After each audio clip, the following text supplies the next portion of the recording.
Hi friends, welcome back to my YouTube channel. ಹೇಗಿದ್ದೀರಾ ಎಲ್ಲರೂ? ಮಂಡಕ್ಕಿ ಚುರುಮುರಿ ಮಾಡಲು ನಾನು ತಗೊಂಡಿರುವ ಇಂಗ್ರೀಡಿಯೆಂಟ್ಸ್: ಬೀಟ್ರೂಟ್ 1, ಕ್ಯಾರೆಟ್, ಈರುಳ್ಳಿ, ಕೊತ್ತಂಬರಿ ಸೊಪ್ಪು.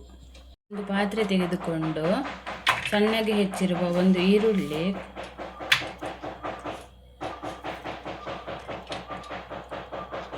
ಬೀಟ್ರೂಟ್ 2 ಚಮಚದಷ್ಟು, ಕ್ಯಾರೆಟ್,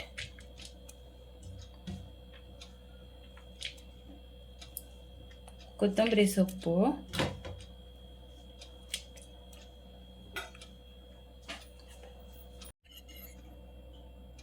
ಗರಂ ಮಸಾಲ ಅರ್ಧ ಚಮಚ, ಉಪ್ಪು ರುಚಿಗೆ ತಕ್ಕಷ್ಟು,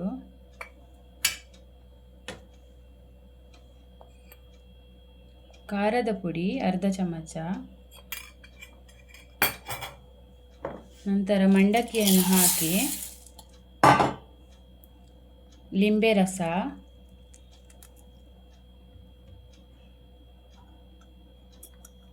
ತೆಂಗಿನೆಣ್ಣೆ 2 ಚಮಚ,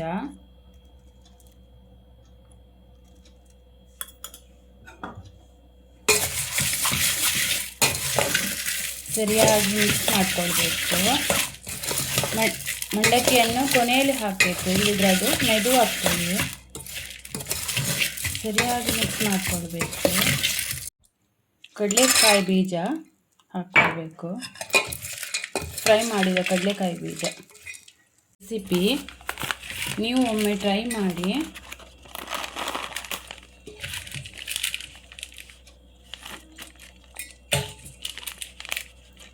ನನ್ನ ಈ ರೆಸಿಪಿ ನಿಮಗೆ ಇಷ್ಟ ಆದರೆ ಲೈಕ್ ಮಾಡಿ, ಶೇರ್ ಮಾಡಿ, ಸಬ್ಸ್ಕ್ರೈಬ್ ಮಾಡಿ.